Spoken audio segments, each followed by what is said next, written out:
Prasad Visesa wrote him yesterday, but he had already drafted the letter, but he's going to send it tomorrow. He said he's going to send it tomorrow, you know. Rowley agreed for CARICOM observers before he left office. But we discovered that when we did our research, Reginald Armour, who was sitting as the Attorney General at that time, his wife is the Assistant Secretary General of the CARICOM. Now, we have no problem with the observers from CARICOM. Let me make that abundantly clear. But if she sits, her husband was sitting in the cabinet, and then she sits in the CARICOM and send observers here, will that give you an appearance of fairness? Will that give you an appearance of fairness, my UNC family?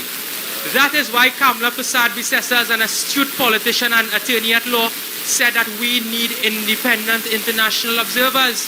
Today I hear Stuart Young play down and he say, well, we vex because our wife is an employee in CARICOM. She's not an ordinary employee in CARICOM. She sits in a very high office, the office of the Assistant Secretary General of the CARICOM. And within 24 hours after that letter was dispatched by Kamla Prasad Visesa, Stuart Young has conceded. Last night, he get a political bus head from Kamla Prasad Visesa. That is what he get, a political bus head. And there's a lot of debate and argument going around with what Stuart Young did 33 years ago as a student at St. Mary's College where he attended. 33 years ago, I want to make it abundantly clear, UNC family. 33 years ago, Stuart Young was a bully, and 33 years later, he is still a bully. He is still a bully. The media can do what they want to twist this story. Stuart Young is a bully. We sit in the parliament on a daily basis, and we see how he demoralizes members of the opposition. Now, another fellow who vexed with me, his name is Rodney Charles. Do you know Stuart Young used to call this man Duppy every day? He go in parliament. Stuart Young had the worst things to say about women in the parliament.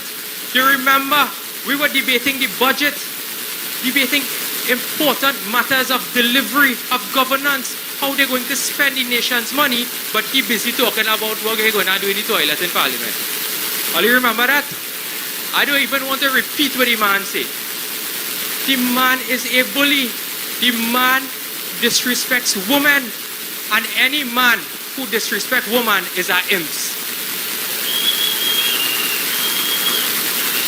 Any man who disrespects woman in this country is a imps. So don't come and tell me Stuart Young is not a bully. What he did 33 years ago to that person, he is doing it 33 years later to the nation of Trinidad and Tobago. And you must ensure, my UNC family, that you reject Stuart Young resoundingly at the polls on the 28th of April. So on that day, go out early and cast your vote in favor of the United National Congress and get rid of PNM and get rid of the Stuart Young. This man stand up in the parliament and say, listen, Kamla Prasad Visesa has an absurd argument because she wants to reintroduce baby grant. He said if he is in charge, he will never do that. Do you know the salary that Stuart Young is getting, $87,000 a month, will benefit 174 single mothers to receive baby grants for their children? Who you rather vote for to give the 174 women relief for their babies? Don't vote to give Stuart Young more money in the pocket, because he has recused himself over 126 times from the cabinet, and every time he recuses himself is either him or somebody he's related to making money. They're making money. They are going into cabinet because they are not concerned about governance. They are concerned about government. Because you know why? They are entitled to spend the nation's money. That is what they are doing without accountability. So my brothers and sisters, you will vote Stuart Young as the Prime Minister. We will vote Kamla Prasad Visesa as the Prime Minister. Imagine Stuart Young, oh God, this is not bad imagination. If this man becomes Prime Minister, if this man, all right, I say that. But he got to sit outside the cabinet because he will have to recuse himself for every single decision. That is what he will have to do. They're going to put a chair outside the cabinet door for him. Because this man will recuse himself every single time.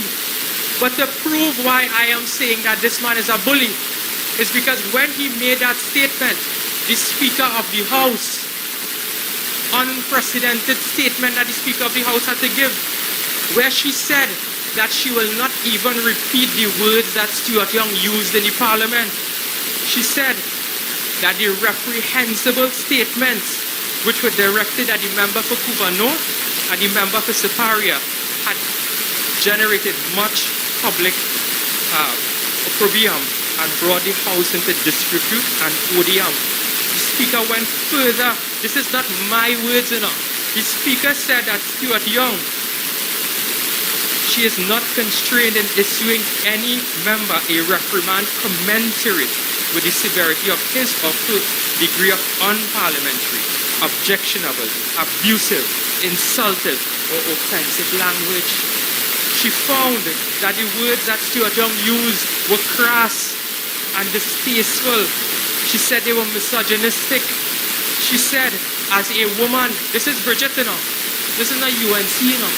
Bridget is saying this. I can call she Bridget now because she's no longer the Speaker. As a woman, I am naturally led to condemn statements which seek to indecently portray another woman, statements which trivialize criminal activities which exploit women, or statements which impute improper conduct on behalf of other women. And I want to give only the definition of this big word, misogynistic. It means language which promotes hatred to women. The Speaker of the House found that Stuart Young used statements that would promote hatred towards women. Women of Trinidad and Tobago, I want you all to not be bullied and reject Stuart Young. Reject him. I want you all to reject him. And then I want to get to our next lady, WPC Camille. I have an Express article here. Dr. Bulila says she's at WPC for 10 years now and she never got a promotion. I see she got a promotion as an AG now. She says my AG appointment legal. She's illegal, but she's not a lawyer practicing, eh? She said,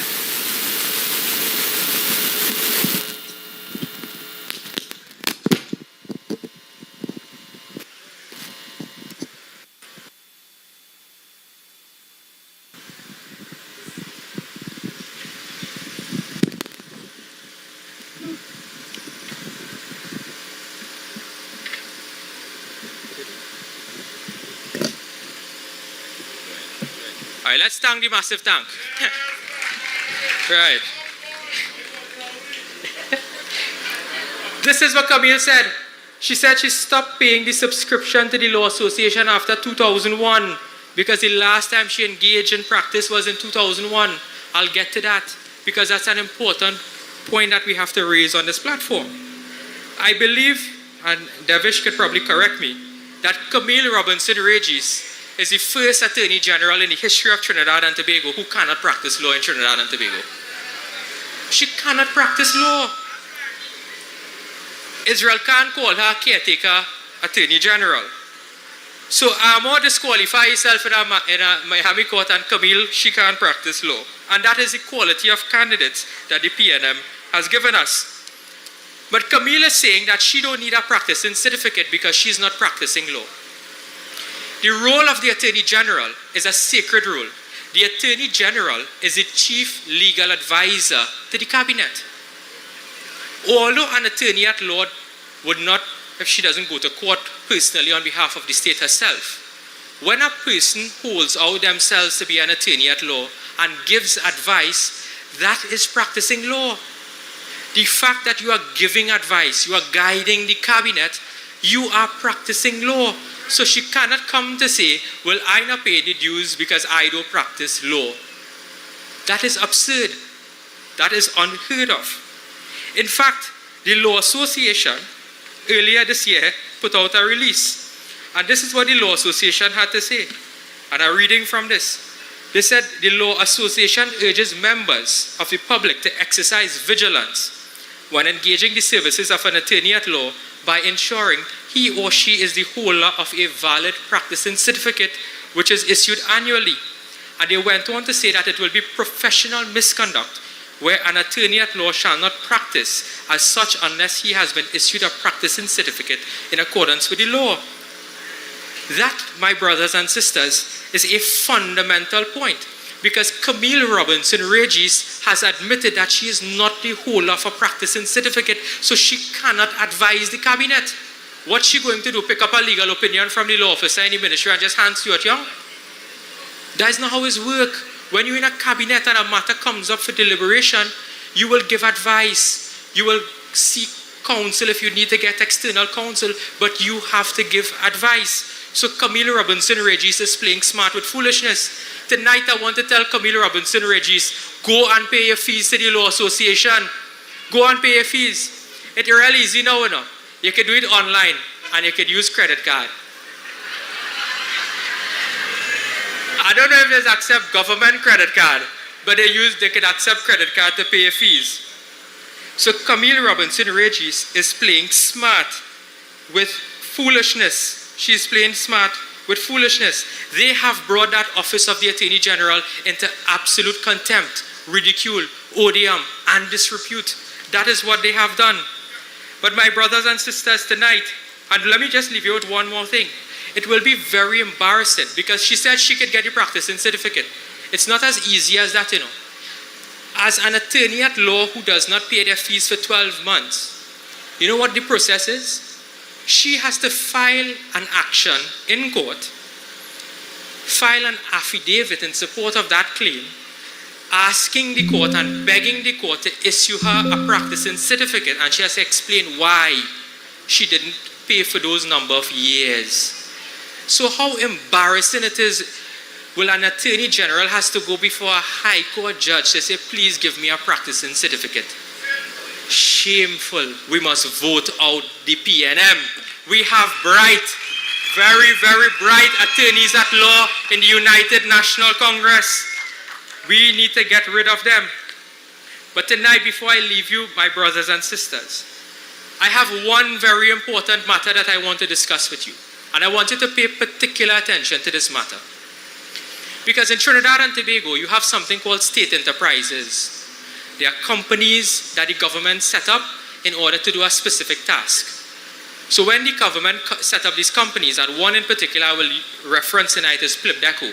That's the Point Lisas Industrial Port Development Corporation Limited. The government owns the majority of shares in that company. They select the directors and so on. And when a state enterprise is operating, they operate using state monies. You all agree? Public money, that's your money, right? And they must carry out the functions of that authority, which is called fiduciary duty. That's a big word to say. They must act in the best interest of the taxpayers and the company. That is what they must do. My brothers and sisters, tonight I have in my possession a memo from the Point Lisas Industrial Port Development Corporation Limited, which is called Plibdeco. This memorandum is dated the 24th of February 2025, and it is from the Vice President Business Services to the President Acting of Plibdeco, Curtis Denny. And I want to read out this memo for you because it is obscene, it is vulgar, and it is an absolute piece of corruption in relation to the expenditure of taxpayers' money. And let me read it for you. The subject says, request for cash/check, purchase of tickets for event February 25th, 2025. The undersigned refers to the subject matter and a request from the Board of Directors. The Board of Directors of Plibdeco is asking for this. Please be advised that the undersigned is requesting the allocation of funds to purchase 18 tickets for the event PNM Red Fete, taking place on February 25th, 2025. The cost per ticket is outlined below, making the total required amount $20,400. General tickets, $400 per ticket. 6 tickets, $2,400. Note, to be raffled out to staff. VIP all-inclusive, $1,500 per ticket. 12 tickets, total value $18,000. For who? The directors and management of Plibdeco. Kindly arrange for the cash/check to be made available and payable to the People's National Movement, PNM. Forwarded for your information and action, please, Curtis Denny. Look at this. They are using state money to buy Fed ticket for a PNM event. This is obscene. This is vulgar. This is a total waste of taxpayers' money, if not illegal. There are fundamental breaches of the Integrity in Public Life Act here, my brothers and sisters. How can you use state resources to buy tickets for a party event, especially the PNM, Red Fete? And it gets curiouser. There's a note at the bottom here in handwriting, and hear what it says. Note, try to confirm to collect cash. Try to confirm the person to collect the cash when check is signed. So they don't even know who picking up the money for the PNM. So that is why when we tell you that they were using state money to build Balize House, we have evidence here where they were using monies from a state enterprise to fund a PNM event. Black and white here, my brothers and sisters. Black and white. So today I call upon the chairman of Plibdeco, Annette Watty, to explain this matter, because this is a serious matter. In fact, the entire board of Plibdeco must go. They must go. And tonight I call on Rohan Sinanan to explain this matter, where they are using public monies to buy PNM Fete ticket. And you know where the PNM Fete was held? You want to know where? On Government Plaza. Again, government premises. My brothers and sisters, these are matters that we have to vote on. These are the matters we have to reject from the PNM.